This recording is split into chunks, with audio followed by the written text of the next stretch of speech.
Tous. Alors aujourd'hui, on va voir comment faire la déclaration d'impôt quand on loue un bien Pinel.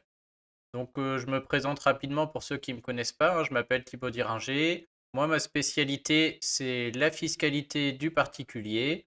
Vous pouvez le vérifier, c'est très simple. Vous allez sur le site Corrige ton impôt. Vous allez voir, on va y aller au passage, hein. Et donc, c'est un site qui regroupe environ 10 millions de visiteurs par an, avec que des articles sur la fiscalité.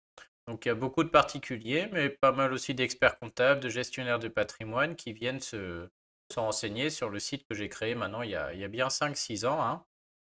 Et donc, c'est vrai qu'au niveau des déclarations Pinel, j'en ai fait un peu ma spécialité, puisque c'est un sujet qui est difficile et sur lequel il y a beaucoup, beaucoup d'optimisation à faire. Et voilà, on peut gagner beaucoup d'argent juste en optimisant la déclaration d'impôt, en sachant quelle case remplir et comment le faire. Et malheureusement, il y a aussi beaucoup de redressements fiscaux. On va voir qu'il y a des cases sur lesquelles il ne faut pas jouer ou pas plaisanter, entre guillemets, puisqu'il y a des erreurs qui peuvent entraîner une annulation pure et simple du Pinel. Et du coup, ça fait des dossiers où on peut aussi perdre beaucoup d'argent. Donc, je vais détailler tout ça. Alors, j'ai écrit un guide entier sur le Pinel, hein. Je vais essayer de donner un maximum de conseils dans l'article. Je vais essayer de tout passer en revue.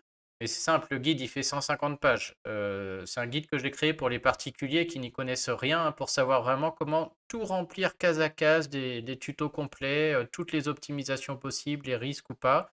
Donc, je vais essayer d'évoquer un maximum ou les cas les plus courants là en vous montrant la déclaration. Mais bien sûr, je ne peux pas passer tout en revue sur une vidéo comme ça d'une demi-heure, 1 heure.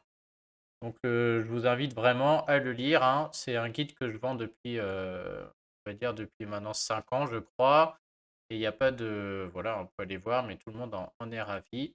Donc, mon site s'appelle Corrige ton impôt. Après, on va aller sur mon espace impôt Gouv, hein. Je vais carrément vous montrer les cases. Et donc, pour ceux qui veulent le guide, voilà, il est sur la droite du site et il est ici. Il y a des dizaines de, il y a même des milliers d'acheteurs, donc il y a plein de commentaires. Vous pouvez aller voir à ce niveau-là. Tout est dans le guide. Donc pour autant, pour ceux qui n'ont pas le guide ou ceux qui n'ont pas envie de passer le pas, je vais essayer d'être le plus complet possible. Alors on y va. Je commence par la déclaration en ligne. Je parlerai de la déclaration papier à la fin. Il y a encore quelques irréductibles, mais bon, plus ça va, moins on a le droit de faire cette déclaration papier. Sur du Pinel, maintenant, tout se fait en ligne, donc je vous le déconseille, hein. On va essayer de privilégier la déclaration d'impôt en ligne. Donc pour le Pinel, il va y avoir 3 déclarations à faire. Il y en a une, c'est ce qu'on appelle la 2044 EB. C'est la déclaration qu'on va faire une seule fois. J'ai envie de dire c'est la plus importante parce que le fisc, par cette déclaration, il va vérifier que vous respectez toutes les conditions pour avoir le Pinel.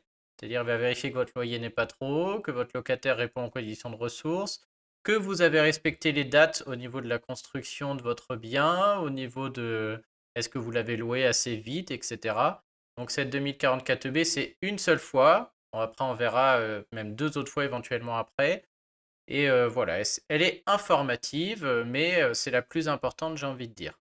La deuxième, c'est ce qu'on appelle la déclaration des revenus fonciers, c'est la 2044. Celle-là, c'est celle où vous allez mettre les loyers que vous percevez et où vous allez déduire vos charges. Donc pareil, on verra, je vais passer rapidement sur le régime, tout ça est dans les books, mais elle est aussi très importante puisque vous avez maintenant des loyers qui tombent et ces loyers sont imposés. Et donc on va voir qu'il est très important de ne pas se tromper sur celle-ci. Là, on n'a pas de redressement fiscaux, mais dès que vous oubliez une charge, vous allez payer trop d'impôts. Donc on va l'optimiser aussi pour réduire la fiscalité. Et vous avez une troisième déclaration qui est la 2042 RICI.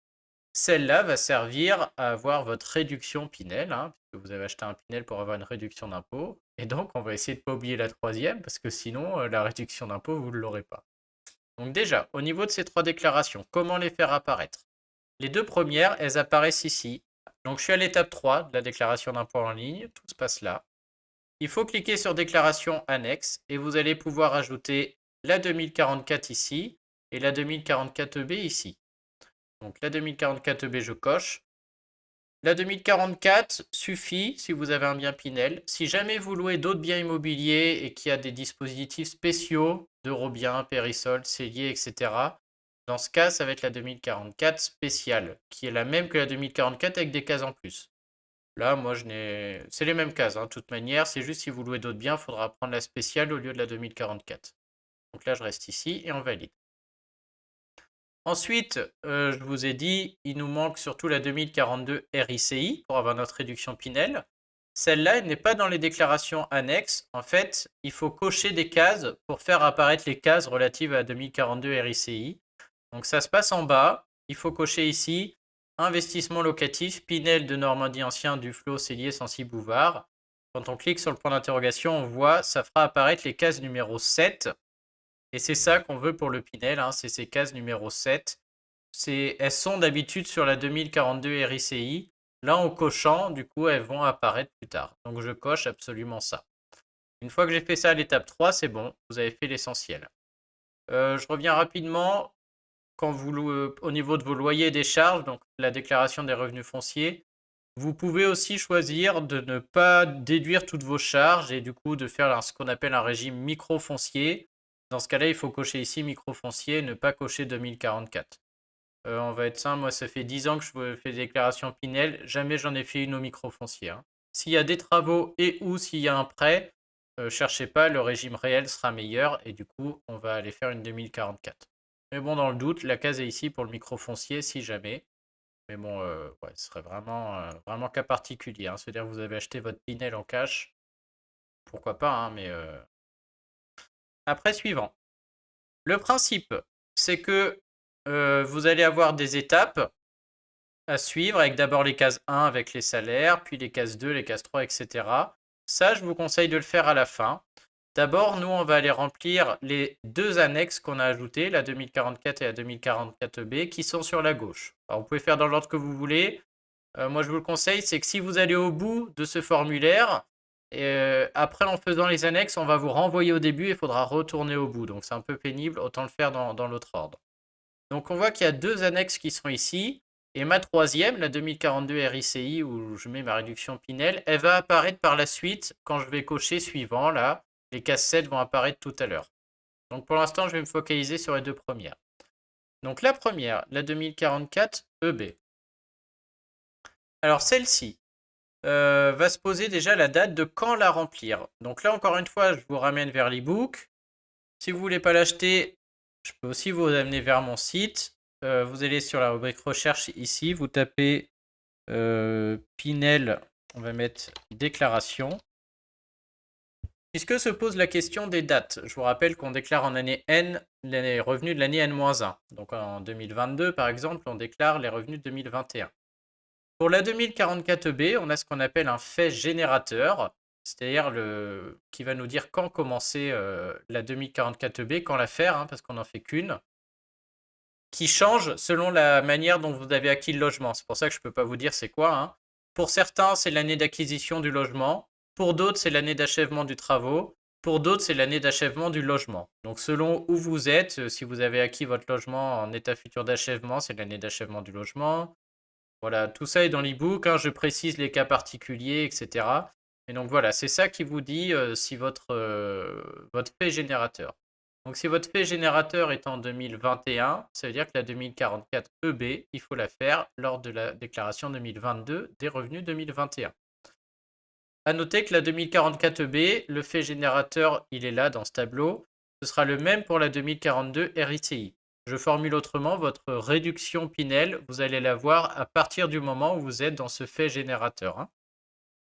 Donc là, je vais supposer que j'ai un fait générateur en 2021, et donc c'est pour ça que je remplis une 2044 EB et que je vais remplir la RICI aussi. A noter que pour la déclaration des revenus fonciers, par contre, le fait générateur est différent. Souvent, on remplit une annexe 2044 avant, puisque dès lors qu'on a des charges déductibles, c'est aussi expliqué dans l'e-book, il y a certaines charges qu'on peut déduire avant d'avoir des loyers. On verra les travaux notamment, les charges relatives aux prêts.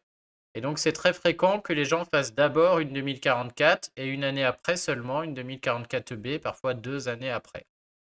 Donc, encore une fois, si vous avez oublié ça, dans l'e-book, il y a un courrier de correction parce qu'on peut aussi corriger pour avoir un remboursement, etc. Donc là, on y va. Engagement de location. Donc, il me demande combien de Pinel j'ai à déclarer. Je vais mettre un seul. Donc, c'est parti. Il me demande les informations sur le propriétaire du logement. Hop. Donc ça, c'est vous, hein. Voilà, là, je peux mettre mon nom, prénom. Il me demande l'adresse, donc mon adresse perso, hein. Donc là, je vais mettre mon adresse à moi, le code postal, la commune. Je sais pas si je peux lui mettre un peu n'importe quoi en espérant qu'il me valide. Ok. Ensuite, il me demande le lieu de situation du logement, l'adresse exacte. Ça, c'est pour vérifier que votre Pinel est bien dans la zone. Je vous rappelle qu'il n'y a que certaines zones qui sont éligibles au dispositif Pinel. Le fisc va le vérifier avec ça. Donc moi, je vais mettre un peu n'importe quoi. On va voir si ça passe, hein. Hop, ouais. À noter que des fois, des gens n'ont pas encore l'adresse. Dans ce cas, vous pouvez ne rien mettre ici ou mettre un truc un peu à côté pour que le logiciel marche. Et à la fin de la déclaration, il y a un petit cadre où on peut écrire au fisc, donc vous les informerez que vous n'avez pas mis la bonne parce que vous ne pouviez pas. Ensuite, on vous demande ici quel avantage fiscal est demandé. Donc là, vous êtes sur du Pinel. A priori, la plupart sont en Pinel métropole ou outre-mer, hein. Et puis parfois du Pinel Bretagne, mais bon, selon le cas, vous cochez la case. Donc je vous ai dit, la 2044B, on l'a fait une seule fois. En vrai, on l'a fait une seule fois, mais on va voir qu'on s'engage 6 ou 9 ans. On va voir, je vais conseiller 6 ans. Et au bout de 6 ou 9 ans, on peut continuer 3 ans. Et donc les gens qui arrivent au bout des 6 ans et qui continuent 3 ans, ils doivent refaire une 2044B. Et c'est pour ça qu'on a aussi cette rubrique-là. C'est ceux qui font une première prorogation triennale de l'engagement de location. Ça, c'est les gens qui sont arrivés au bout de 6 ans, qui repartent jusqu'à 9. Eux, ils doivent refaire une 2044 EB et donc ils cocheront ça. Et là, on n'a pas encore de cas, mais dans 9 ans, les gens qui iront de 9 à 12, ils auront une ligne seconde prorogation triennale de l'engagement de location. Donc on aura ça, je pense, dans les premiers Pinel, je crois que c'était 2014 et 9, 2023. Donc on aura ça l'an prochain. Les premiers qui ont fait des Pinel arriveront au bout des 9 et feront une seconde, ceux qui ont fait 6 plus 3 plus 9. Si c'est votre premier, vous cochez ça. Ensuite, on arrive à l'étape 4, les caractéristiques de la location. On vous demande la surface du logement à prendre en compte pour l'appréciation du plafond de loyer. Donc là encore sur mon site ou dans l'e-book, je vous rappelle que loi en Pinel, il y a un loyer à ne pas dépasser. Ça, typiquement, c'est ce que je mets. On va faire d'autres optimisations, mais au niveau du loyer, on ne rigole pas. Si vous dépassez le loyer ne serait-ce que de 1 euro, le fisc va venir redresser, annuler le Pinel et vous ne pourrez rien faire, hein. Il ne s'agira pas de corriger le bail et de revenir en arrière, ce sera terminé, le Pinel sera annulé.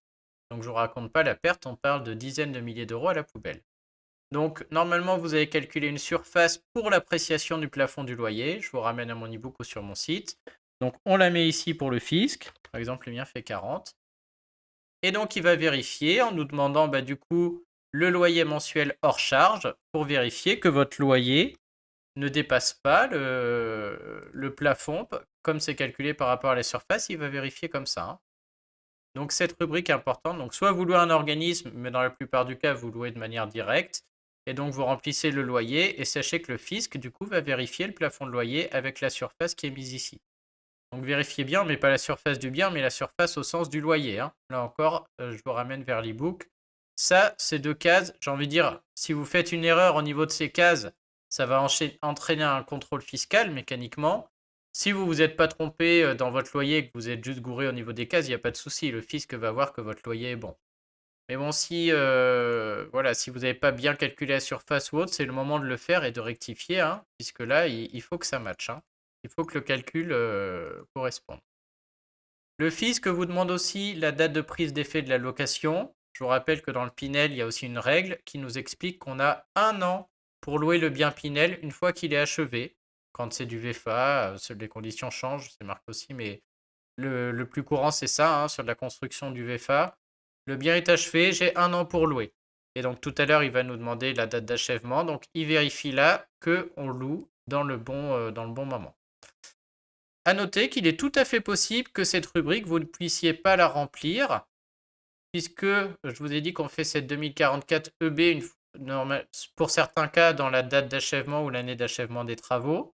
Donc si j'ai achevé mes travaux fin 2021, je dois la remplir en 2022, mais j'ai 1 an pour louer, donc il est tout à fait possible que je n'ai pas encore de locataire. Donc ces deux rubriques peuvent rester vides ou mettre des montants factices.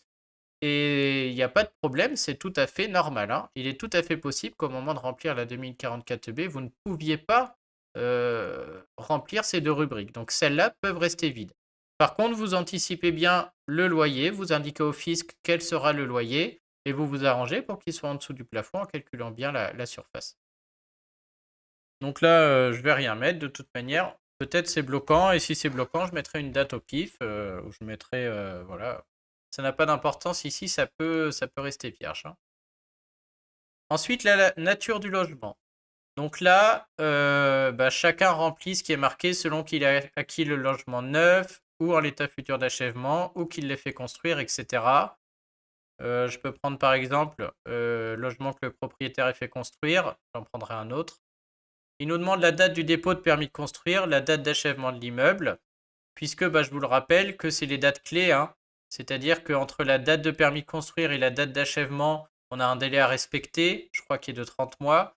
Puis entre la date d'achèvement et la date de début de location que j'ai mis là-haut, j'ai un délai maximum de 1 an. Donc voilà, la déclaration sert à vérifier que tout ça est bon, hein. Donc là-dessus, il faut mettre les dates. Mécaniquement, ma date d'achèvement doit être 2021 si je fais ma déclaration en 2022.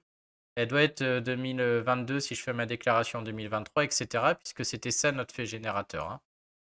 Donc, sauf cas particulier, j'explique dans l'e-book que des fois on a une date déclaration d'achèvement des travaux un peu tôt et que du coup on peut attendre. Donc tout ça est expliqué aussi, que le bien permette une utilisation effective, etc. Donc sur du VFA, c'est pareil. On nous demande la date d'acquisition de l'immeuble, quand j'ai signé chez le notaire, et la date d'achèvement, puisqu'entre les deux, il faut respecter un délai de 30 mois. Puis il vérifie là-haut. À noter qu'il y a des gens qui s'inquiètent sur le VFA de la date de permis de construire, puisque c'est vrai qu'en VFA, cette date-là, elle n'a pas lieu d'être ici, parce que sur du Pinel, en VFA, on s'en fiche de la date de demande de permis de construire, il n'y a pas de date clé, hein. C'est que cette rubrique est aussi la même pour les gens qui font les autres dispositifs de Normandie, Cellier, etc. Et que pour eux, ça comptait. Donc c'est vrai que si vous êtes en Pinel, celle-là ne jouera pas au regard du fisc, hein. Et donc après, peu importe laquelle de ces rubriques vous remplissez, ça dépend de comment vous avez acquis votre Pinel, le plus important arrive ici. On va vous demander le prix de revient. Ça, c'est le prix d'acquisition de votre bien Pinel. C'est lui qui va servir à calculer la réduction. C'est-à-dire que si je mets 100 000 ici, je vais avoir 2% de 100 000 euros en réduction chaque année. Donc 2 000 euros. Si je mets 200 000, j'aurai 4 000 euros chaque année. Et donc, une des grandes questions, et c'est pour ça que je vais vous orienter vers l'e-book, ça va être de voir, pardon, qu'est-ce qu'on met dans ce prix de revient. Parce qu'il ne s'agit pas juste du prix chez le notaire, du prix d'achat, etc. C'est là où mon e-book va apporter beaucoup de choses, puisque selon comment vous avez acquis le logement, il y a des choses qu'on peut mettre dans le prix de revient, et donc avoir la réduction Pinel là-dessus. Il y a des choses qu'on n'a pas le droit de mettre dedans, donc on ne va pas les mettre pour éviter un redressement fiscal. Et surtout, il y a des choses, on hésite, on peut soit les mettre dans le prix de revient, soit on va pouvoir les déduire de nos revenus fonciers tout à l'heure dans la 2044, dans les charges déductibles. Et donc là, il y a une énorme optimisation, puisqu'on ne peut pas faire les deux, il va falloir choisir. Et on va voir que c'est bien meilleur, dans l'e-book j'explique ça, hein, fiscalement, il y a des centaines d'euros d'économie à mettre les charges dans la déduction des loyers plutôt que dans le prix de revient. Alors qu'il y a un gain de 50% ici, alors que dans le prix de revient, il y a un gain de 2% par an pendant 6 ans. Donc voilà, c'est comme si je vous disais, sur 100 euros, est-ce que vous préférez avoir 2 euros par an pendant 6 ans ou est-ce que vous préférez avoir 50 euros tout de suite? Il n'y a pas photo, hein, je veux les 50 euros tout de suite. Ça ramené sur des sommes de travaux, etc., bien plus importantes. Donc du coup, c'est, voilà, est-ce que vous voulez 200 euros par an pendant 6 ans ou est-ce que vous en voulez 5000 tout de suite, quoi? Il n'y a pas photo, je veux les 5000 tout de suite. Et donc, il va y avoir beaucoup de gains fiscaux ici. Donc, ce prix de revient, vous devez l'avoir calculé selon des règles strictes, hein. Donc, sur mon site, j'explique tout ça. Je vous conseille de garder bien sûr un tableur Excel avec la liste des charges que vous avez rentrées dans le prix de revient, hein. Il y a quand même pas mal de choses qui peuvent rentrer là-dedans. Bon, les gens qui ont acheté un Pinel le savent, hein, voilà, je prends des questions classiques. Est-ce que la taxe de raccordement ou tout à l'égout rentre là-dedans? J'ai eu des frais de courtier, est-ce qu'ils rentrent là-dedans? Voilà, il y a plein de choses comme ça et on va se poser la question, est-ce que j'ai le choix de les mettre ailleurs ou pas? Des fois, il y a des conditions à respecter au niveau du bail. La cuisine, tout un pan de l'e-book, c'est pour la cuisine. J'explique que la cuisine, on a envie de la déduire des revenus fonciers, c'est bien meilleur.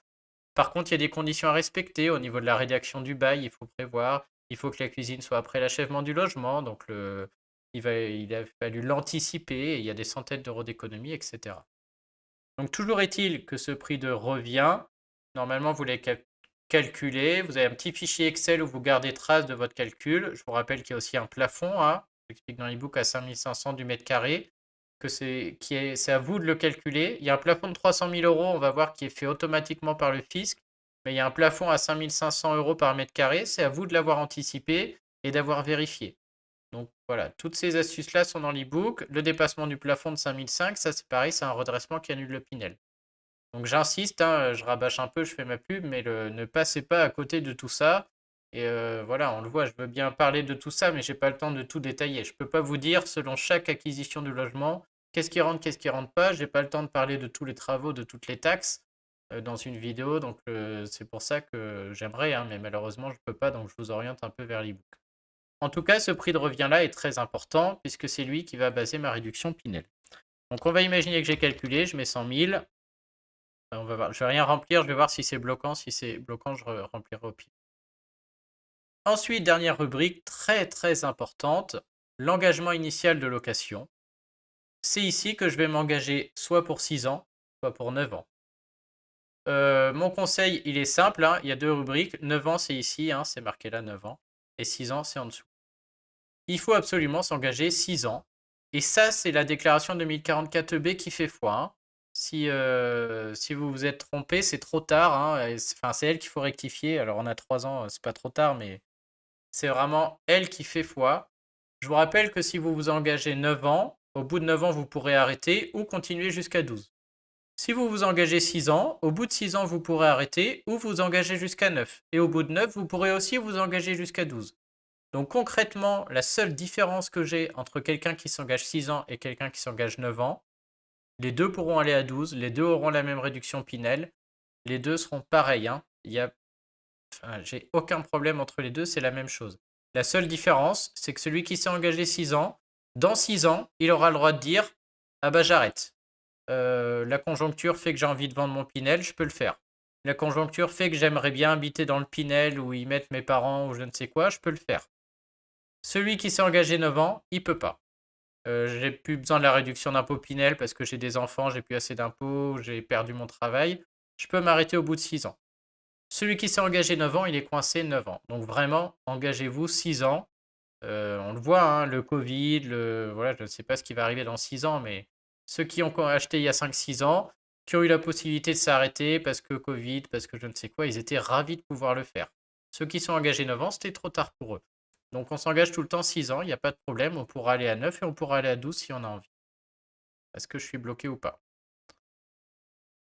Ok, donc on voit qu'il m'avertit. J'ai pas indiqué l'adresse du logement, donc ça c'est vrai que j'aurais dû le faire sauf s'il n'y a pas d'adresse, mais je peux indiquer au fisc à la fin que l'adresse n'existe pas encore. Et effectivement, il n'est pas content au niveau de la date d'acquisition, ça par contre j'aurais dû lui mettre. Mais on voit que certaines rubriques peuvent rester vides, hein. Nom du locataire par exemple, etc. Pas de souci. On peut noter aussi qu'il ne nous demande pas le revenu fiscal de référence du locataire, puisque je vous rappelle que votre locataire doit être sous un certain seuil, vous devez vérifier son avis d'impôt. Ça, il ne le demande pas. Donc, il n'y a pas à le mettre. Il faut de toute manière garder tous les justificatifs, hein. En cas de contrôle, on peut vous demander la déclaration d'achèvement, l'avis d'impôt du locataire, le bail, le détail du calcul de votre prix de revient, etc. En ligne, on ne joint rien. Si la déclaration est bien faite, il y a même des chances qu'on ne vous demande jamais rien. Mais s'il y a un chiffre qui bug, comme on l'a vu, le loyer qui ne correspond pas au calcul avec la surface, etc., ils vont venir voir les documents et vérifier si tout est OK. Donc là, on me dit que c'est bon. Ensuite, il faut que j'aille faire ma déclaration 2044. Donc c'est là que je vais aller cliquer. C'est la déclaration des revenus fonciers. Donc si vous louez un Pinel, c'est que vous avez une propriété rurale et urbaine, donc vous mettez 1. Si votre Pinel est dans une SCI, je vous renvoie encore vers l'ebook, mais vous avez normalement rempli une déclaration 2072 avec les mêmes cases, hein, qu'on va voir ici, les mêmes optimisations, sauf que du coup les chiffres se reportent ici et il faut mettre un 1 ici. Donc tout ça est dans l'ebook. Moi je vais faire de la manière classique, que ce soit par une SCI ou en direct, c'est pareil, hein, les astuces sont les mêmes. Donc vous arrivez sur cette page. On vous demande l'adresse du bien, la date d'acquisition de l'immeuble, le nombre de locaux. Ça, c'est purement informatif. Vous pouvez mettre les infos si vous les avez. Nom et prénom du locataire, c'est pareil, c'est purement informatif. C'est très fréquent qu'on ne puisse pas rentrer nom et prénom du locataire, puisque je vous rappelle que la 2044, même si on n'a pas encore de loyer, on peut la remplir. Dès lors qu'on a des charges afférentes aux biens qu'on peut déduire, on peut les mettre sur la 2044 pour créer un déficit foncier et un gros gain fiscal. Et donc, c'est, voilà, en général, j'achète en VFA, je fais d'abord un prêt, je vais peut-être faire des travaux, et donc les frais du prêt et du travaux sont déductibles, et je vais remplir une 2044 en premier. Je vais achever le bien un an après, donc la 2044B et la 2042 RICI arrivent un an après, mais j'ai déjà commencé à faire une 2044 où j'ai mis que des charges, quoi. Donc voilà au niveau de la 2044. Après, il faut remplir la chose suivante. On vous demande les loyers perçus. Donc après aussi, la ligne 211 à 214, c'est tout ce qui concerne vos recettes, hein. C'est ce qui va être imposé. Donc en général, on n'a que les loyers perçus. Donc là aussi, je passe vite. Sur mon site ou dans mon guide, j'explique tout le détail, hein. Est-ce qu'on met loyer avec ou sans charge? Qui doit remplir la ligne 212 ou 213? A priori, c'est assez rare. La 214 ne vous concerne pas. Tous les sujets, est-ce que je peux louer moins cher à mon enfant et déduire les charges? Voilà, tout est dedans, hein, puisque comment dire, j'autorise les gens à me poser des questions. Et donc, dès que j'ai une question qui revient 2 fois, je mets la réponse dans l'e-book. Vu que ça fait 5 ans que je le vends, des questions, j'en ai reçu des centaines. Et maintenant, j'ai eu à peu près tout ce qui existe, donc j'en reçois plus parce que tout est dedans, quoi. Mais donc, voilà, là-dessus, on remplit les loyers. Et en dessous, c'est ça le plus important, c'est la ligne 220 à 250, où là, on va déduire toutes les charges. Et donc, je vous rappelle ici que vos loyers subissent votre tranche d'impôt. Si vous avez du Pinel, c'est sûrement 30% ou plus. Et vos prélèvements sociaux. 30 plus 17,2, ça fait 47,2%. Avant de payer ces 47,2%, on va enlever les charges. Et donc, toute charge que je mets ici, si je mets 100 € dans les charges ici, j'y gagne 47,2% d'impôt en moins. Et donc, c'est un gain qui est énorme. C'est pour ça que je vous disais tout à l'heure, on préfère déduire une charge là-dedans plutôt que d'aller la mettre dans le Pinel. Je préfère avoir 47,2% tout de suite plutôt que 2% chaque année pendant 6 ans. Donc je passe rapidement, mais tout ça, alors ceux qui veulent pas acheter l'e-book, là-dessus, il y a un article sur mon site qui est quasiment complet. Je vais vous le montrer. Hop, qui est ici donc 2044. Hop, c'est celui-ci. Comment remplir la déclaration d'impôt sur les revenus fonciers, où j'explique dans chaque case de ce qui peut rentrer. Donc vous pouvez aller là-dessus. Donc frais d'administration et de gestion, en général, c'est si vous avez des frais de procédure en cas de conflit avec le locataire. C'est les frais d'agence si vous en avez une. Éventuellement, si vous avez un comptable qui fait la déclaration, la partie relative à 2044. Les frais de gestion du local, vous pouvez enlever 20 €. Le fisc considère, voilà, vous envoyez des courriers, tout ça à votre locataire. La prime d'assurance propriétaire non occupant rentre là-dedans. Loyer impayé aussi. Les travaux, l'énorme question, hein. Je vous rappelle qu'au niveau des travaux, on peut enlever les travaux de réparation, d'entretien, d'amélioration, mais les travaux de construction, non. Donc là, c'est un gros pâté dans l'e-book puisque j'explique tous les travaux qu'on peut déduire. Et là, on peut monter très très haut, hein. Si j'ai 1000 € de travaux, c'est 472 € d'impôt en moins. Et donc, on ne va oublier aucun travaux. Donc là encore, il y a des astuces, hein. Pense aux biens qu'on fait construire. Tous les petits travaux, si on les fait après l'achèvement du logement, ça peut même être les sols, la peinture, etc. On ne sera pas obligé de les inclure dans le prix de revient, on pourra les déduire. Et donc au lieu de gagner 2% sur les travaux, on va gagner 47,2%. C'est énorme.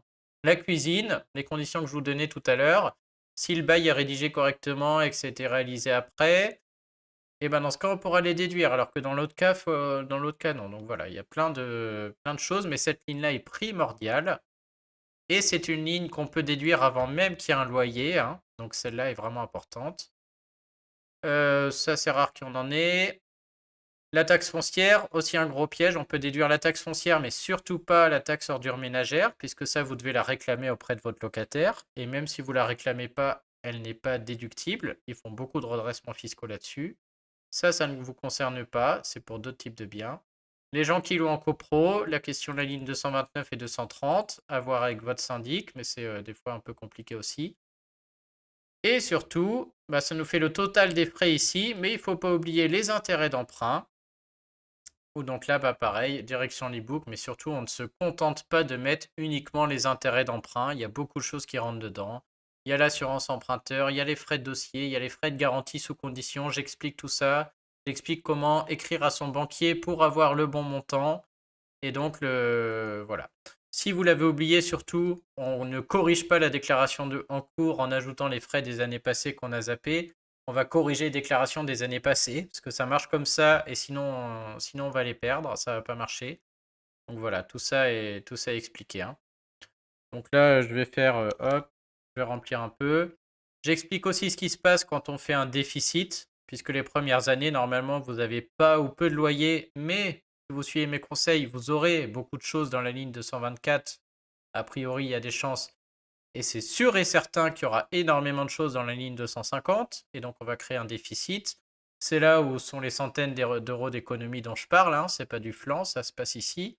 Donc, j'explique avec le déficit. Et donc, voilà, après la déclaration est finie. On nous demande le détail au niveau des travaux. Ça, c'est purement informatif. Tant que vous avez les factures à présenter en cas de contrôle, c'est bon. Vous pouvez grouper les travaux s'il n'y a pas assez de lignes, hein. Alors là, pardon, c'est les détails du prêt. Donc, pareil pour le prêt, c'est purement informatif. Et si j'avais rempli les travaux, il m'aurait demandé les détails du travaux.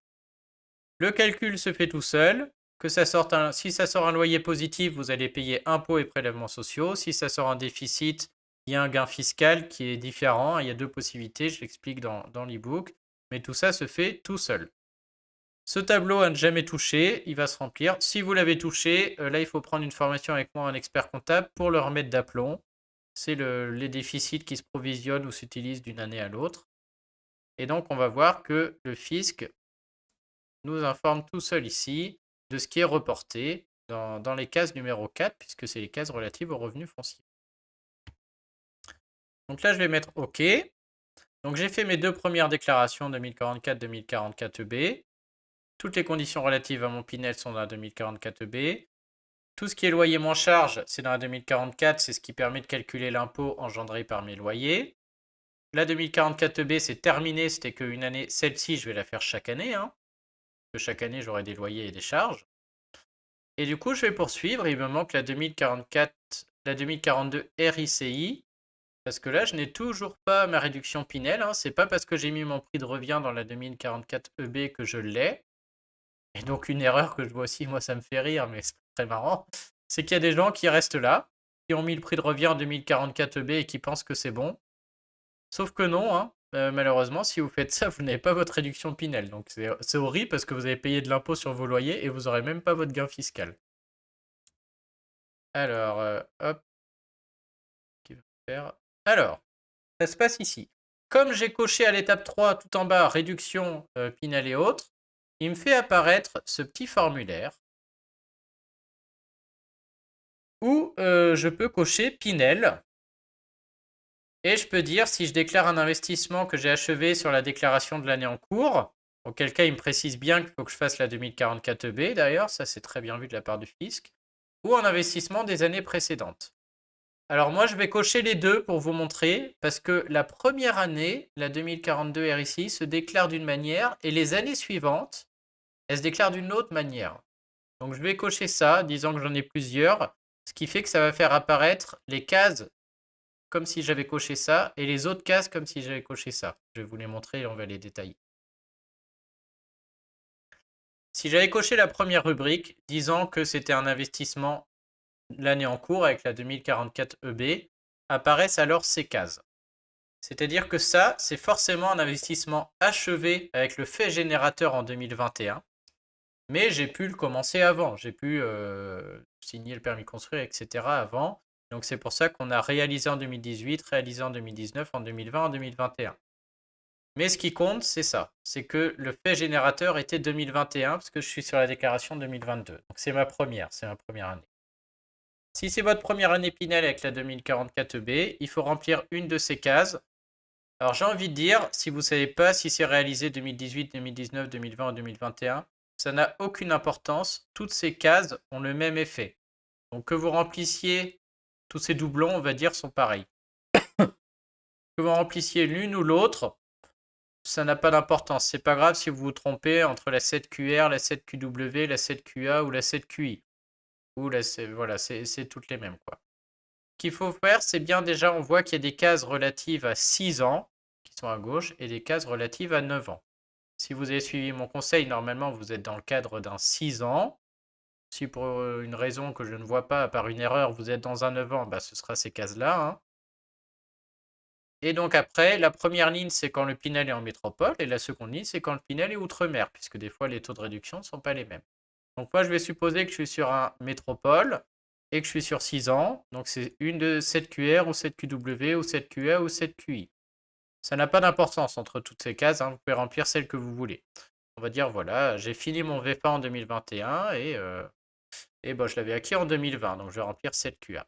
Ce qu'il faut savoir, c'est que là-dedans, on met le prix de revient. Et c'est ça qui est important.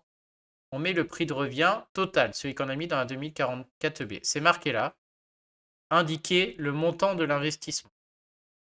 Pourquoi? Parce que cette case, on va dire au niveau calcul par le fisc, si je mets 100 000 dans la case 7QA, et bien ça, au niveau calcul, je vais avoir une réduction d'impôt de 2% du montant qui est mis là-dedans. Donc je vais avoir 2000 € de réduction Pinel.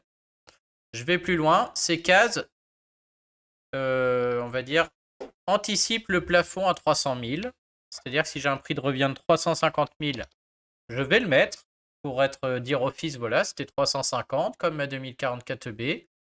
Le logiciel va calculer une réduction d'impôt de 2% plafonnée à 300 000. Donc il va faire 300 000 fois 2% et je vais avoir 6 000 € de réduction d'impôt. Que je la mette là ou au-dessus, ou au-dessus, ou au-dessus, c'est pareil, hein. Ou dans les 9 ans, c'est pareil. Par contre, c'est là où je vous disais tout à l'heure, si vous subissez le plafond de 5 500 € par mètre carré, c'est à vous de l'avoir calculé et de l'anticiper parce que ce plafond-là ne sera pas fait dans la déclaration d'impôt. Et vous subirez un redressement fiscal si vous l'avez zappé. Donc ça, la première année, c'est là où c'est important, on met le prix de revient. Si vous vous êtes trompé, ça se corrige aussi, hein, direction mon guide où j'explique comment corriger. Mais voilà, corriger à 2042 RIC, c'est facile. Corriger à 2044 EB, un peu moins. Et sur l'engagement de 6 ans, c'est surtout la 2044 EB qui fait foi. Donc bon, voilà, dans le guide, j'explique ça. Si la 2044 EB est bonne, mais qu'ici vous vous êtes trompé, ça se corrige facilement et il faut le faire du coup pour être sûr d'avoir les 6 ans. En tout cas, quoi qu'il se passe, la première année, vous mettez bien le prix de revient total. Et le logiciel va faire 2% du montant qui est dans ces cases. Par contre, si votre Pinel a commencé l'an dernier, donc vous n'avez plus la 2044B à faire, vous avez déjà eu une réduction Pinel l'an passé, vous faites votre déclaration de revenu foncier comme d'hab, mais vous ne verrez pas ces cases apparaître, vous verrez celles d'en dessous. Toutes ces cases, c'est les gens qui ont des Pinel des années passées. Donc on voit les gens qui ont des Pinel de 2015, les gens qui ont des Pinel de 2016, de 2017, de 2018, de 2019 et de 2020. Et l'an prochain, on aura ceux qui ont des Pinel de 2021. Et donc ceux-là, bizarrement, je ne sais pas pourquoi, il ne faut pas mettre le prix de revient, c'est marqué là, hein, à remplir à partir de la deuxième année d'application de la réduction d'impôt. On indique la fraction de réduction d'impôt à reporter. C'est-à-dire on indique les 2% là-dedans. Alors là, je vous dis pas, c'est une horreur, le nombre d'erreurs que ça engendre, ce truc-là. Il ne pouvait pas faire simple, je ne sais pas pourquoi. Alors, je vais reprendre un exemple, je peux mettre 300. Imaginons que la première année, j'ai mis 200 000 ici. Donc en mettant ici, j'ai eu 2%, donc j'ai eu 4 000 € de réduction d'impôt. Toutes les années suivantes, l'année 2, 3, 4, 5, 6, je ne remplirai pas ces cases, je remplirai les cases d'en dessous. Et on va dire que je l'ai fait l'an dernier, donc je vais remplir 2020. Je suis en métropole, je suis 6 ans, donc c'est cette case-là. Mais là-dedans, je ne dois pas mettre 200 000, je dois mettre 4 000. Je dois mettre le montant de la réduction d'impôt. Parce que ces cases-là fonctionnent autrement. Elles ne font pas 2% de réduction d'impôt. Elles font une réduction d'impôt à hauteur de ce qu'on remplit ici. Et donc c'est dramatique, hein, parce que si je me trompe et que je mets 200 000, je fais pas gaffe, je vais avoir une réduction d'impôt de 200 000 €. Et donc je ne paierai pas d'impôt, quoi. Donc redressement fiscal et voilà, quoi. Donc voilà, sur la 2042 RICI, la première année, on met le montant du prix de revient. Et les années suivantes, on met le montant de notre réduction d'impôt. Exact. Chaque année. Et donc ça se passe comme ça. Et ensuite, on a une rubrique pour les gens qui repartent de manière triennale, donc qui remplissent la 2044B à nouveau, l'année 7 S'ils partent pour l'année 7, 8, 9, l'année 7, ils refont une 2044B. Et eux, ils doivent aussi mettre le montant de la réduction d'impôt dans les cases 7RR ou 7RX, selon où ils en sont. Je ne disais pas de bêtises, les premiers, c'est 2014. Hein. Et donc, bah, on aura des nouvelles cases qui apparaissent chaque année, après pour la seconde prorogation, etc. Et donc, c'est tout. Hein. Après, c'est fini. Donc voilà comment ça se passe. Au niveau du calcul final, alors là, je peux difficilement vérifier pour chacun. Hein. C'est vrai que souvent les gens aiment bien à la fin être sûrs d'avoir rempli le bon montant. Là, à part vérifier avec vous sur une formation par téléphone, je peux pas. Ah mince, pas aimé. Ce que je veux dire, c'est qu'à la fin, on a un petit récap du détail de calcul qui est extrêmement mal fichu. Je vous invite juste à regarder. Je vais regarder si je peux vous le faire apparaître. Mais je ne suis pas sûr. Je vais mettre d'ailleurs un... Hop, attendez, je vais mettre un salaire important quelque part pour utiliser ma réduction d'impôt. Peut-être ça aidera.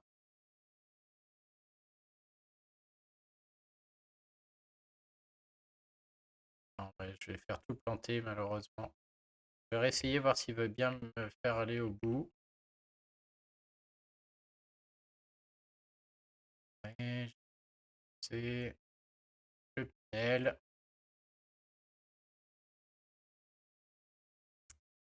Tac. Ça, c'est pareil, allez voir sur mon site, dans mes autres guides, mais ces cases sont très importantes. C'est l'impôt à la source que vous avez déjà payé, à vérifier toujours, hein, puisqu'on vous les rend sous forme de crédit d'impôt. Alors, qu'est-ce qu'il n'a pas aimé tout à l'heure? Ah, ça d'ailleurs, c'est le petit cadre en question, hein, avant de valider. Si vous cochez ici, vous pouvez mettre une mention express et du coup écrire au fisc. Voilà, je n'ai pas encore de locataire parce qu'il est achevé et j'ai encore 6 mois pour trouver un locataire. Voilà, vous pouvez expliquer ici, quoi. Vous avez saisi un montant. Ah oui. Ouais, donc il nous avertit en 7QA qu'on a mis un montant supérieur à 100 000. La première année du Pinel, c'est tout à fait normal parce qu'on met le prix de revient. Les années après, c'est plus normal puisqu'on met le montant de la réduction. Donc là, on confirme. Ok. Est-ce que ça. Et du coup, c'est très dur de le voir là dans cette estimation, ce qui est bon ou pas bon. Puisque dans cette estimation de l'impôt et du montant remboursé, bah, il y a les revenus fonciers qui jouent, selon qu'on a un déficit ou pas. Il y a vos revenus par ailleurs, les parts. Et il y a même l'impôt à la source qu'on a déjà payé qui est rendu. Et du coup, les gens ont beaucoup de mal à interpréter ça et c'est normal, c'est compliqué.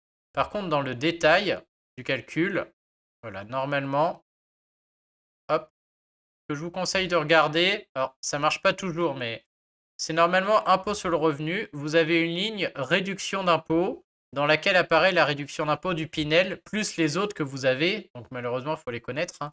Mais c'est dans cette ligne que vous devez voir la réduction d'impôt du Pinel de 2 000 à 3 000 euros selon votre Pinel. Là, on ne la voit pas parce que je vous rappelle que c'est une réduction d'impôt. Et donc, si j'ai pas de revenus, si j'ai pas d'impôt, pardon, elle n'a pas lieu de s'appliquer. Elle est perdue. Hein. Le Pinel est perdu si l'impôt n'est pas suffisant. Et moi, comme là, j'ai pas mis de revenus, bah, ma réduction d'impôt, là, mes deux réductions d'impôt, puisque j'ai rempli les deux cases, n'ont rien pour s'imputer et elles apparaissent pas.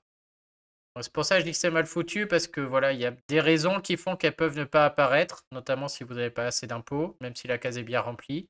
Il y en a d'autres, la case est bien remplie, mais ils ont d'autres réductions d'impôts, donc c'est noyé sur la ligne réduction d'impôts. Donc c'est vrai que voilà, soit vous avez bien compris ce que je dis dans l'e-book et dans cette vidéo et vous remplissez normalement les cases et ça se passera bien. Soit vous voulez une vérification et puis dans ce cas vous passez sur mon site. Hein, je fais des formations par téléphone. Vous allez dans la rubrique à propos ici. Hein, et vous me sollicitez pour une formation en visio. Je sais plus où c'est. Hein, hop, c'est là-dedans. Vous pouvez me contacter par téléphone pendant 1 heure, on vérifie ça. Mais franchement, si vous avez déjà la vidéo, j'ose espérer que c'est clair. Et surtout, si vous avez l'e-book, il n'y a aucun problème. Hein. Voilà, donc j'espère que ça a été clair au niveau de la déclaration Pinel. Je peux parler rapidement du formulaire papier, et puis on va s'arrêter là. Si vous le faites par papier, un peu plus compliqué, puisqu'il faudra télécharger plusieurs formulaires. Le premier, c'est le 2042. Alors c'est utile aussi pour ceux qui corrigent. C'est vrai que si vous corrigez une déclaration passée, c'est bien que je monte le papier. Alors imaginons, je corrige ma déclaration 2021 parce que grâce à mon guide, vous apprenez des déductions, des optimisations que vous n'aviez pas faites. Vous avez le droit de corriger, donc vous y allez. Il faut faire par papier une fois qu'un délai, certain délai est passé. Des fois, on peut faire en ligne, des fois non. J'explique tout ça aussi. Il vous faut la 2042. Ça, c'est le formulaire de base où vous allez mettre votre situation, vos salaires, etc. Pardon, etc. Vous n'oublierez pas surtout le taux à la source dans les cases 8 qui vous soit remboursé. Voilà, c'est le formulaire de base. Et là-dedans, il y aura aussi les revenus fonciers imposables ou le déficit qui va rentrer, les cases numéro 4. Donc la 2042 est nécessaire. La 2042 RICI est nécessaire aussi, puisqu'il y a tous les crédits d'impôt et tout habituels, voire mon site par ailleurs. Mais c'est aussi là-dedans que vous avez toutes les cases relatives au Pinel. On peut aller les voir ici, voilà. Hop, ça c'est la déclaration de l'an passé.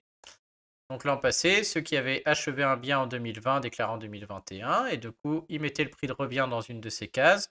Et ceux qui avaient des Pinel depuis longtemps, ils mettaient le montant de la réduction dans ces cases-là. Donc celle-ci, vous en aurez besoin si jamais il y a besoin de la corriger.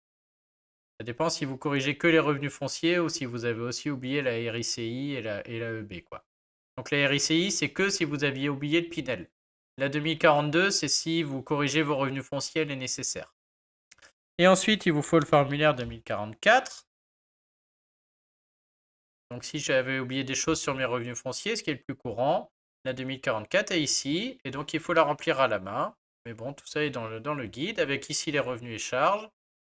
Et ici les cases qu'on a vues tout à l'heure, avec les loyers, les frais et charges, la ligne intérêt d'emprunt. Souvent les gens, voilà, ils ont besoin de corriger la ligne des travaux, les erreurs sont au niveau des travaux, et les optimisations fiscales sont là, et la ligne des intérêts d'emprunt.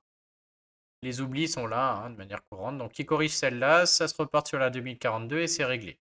Elle est ici. Si jamais vous avez aussi une erreur au niveau de la réduction Pinel, il y a la 2042 RICI et le 2044 B qui est ici, qu'on peut corriger, qui est le même qu'on a vu en ligne. Donc voilà, en papier, ça se passe comme ça. Et d'ailleurs, à noter que la 2044 EB papier vous informe sur les formulaires que le fisc peut vous demander, il me semble, à la fin, pour ceux qui ne savent pas trop. Hop. On a des infos sur les plafonds de loyer ou autres, donc les mêmes que sur mon site ou dans mon guide, mais voilà, si ça en rassure certains, sur comment calculer le plafond de loyer, sur l'effet générateur, je crois que le petit tableau est dedans aussi, enfin, tout ce que je vous racontais est là-dedans et dans les textes. D'ailleurs, mon site et le guide citent les textes en vigueur à chaque fois, les plafonds de ressources du locataire, et ça nous dit à un endroit, je ne sais plus où c'est, les documents qu'on doit garder en cas de contrôle. Donc le tableau que je vous montrais, j'invente rien. Premier avantage du Pinel, on retrouve exactement le même tableau que j'ai montré tout à l'heure. Et les documents à joindre, alors ça maintenant on les joint plus, mais on les garde. Donc le copie du bail, le fisc peut demander. Copie de l'avis d'impôt du revenu des locataires, le fisc peut demander. Si on a fait construire un logement, il va nous demander la demande du permis de construire et l'achèvement des travaux pour vérifier les délais dont je parlais tout à l'heure. Sur le VFA, l'achèvement des travaux et l'attestation d'acquisition du logement. Donc je vous disais, le permis de construire, on s'en fiche en réalité, et c'est le cas, on le voit ici. Donc voilà, vous avez tous les documents qui peuvent être demandés sur un contrôle. Voilà, bah écoutez, j'espère que tout ça est très clair. Bien entendu, moi je suis tout à fait disponible dans les commentaires de la vidéo. Vous pouvez passer sur Twitch de temps en temps. Bon là il est tard, il n'y a personne qui commente, mais tout le monde est parti depuis longtemps. Mais j'essaie de me connecter régulièrement entre midi et 2, souvent de temps en temps. Et donc je suis disponible pour répondre aux questions dans le chat. Il suffit de suivre Corrige ton impôt sur Twitch. Et puis, bien entendu, sur le site, en général, la majorité des commentaires, j'y réponds sur mon site. C'est là où est le gros du trafic. J'espère que tout ça vous aura bien aidé. Et puis, je vous souhaite à tous une bonne journée et bon courage, surtout pour remplir votre déclaration Pinel. Allez, à bientôt.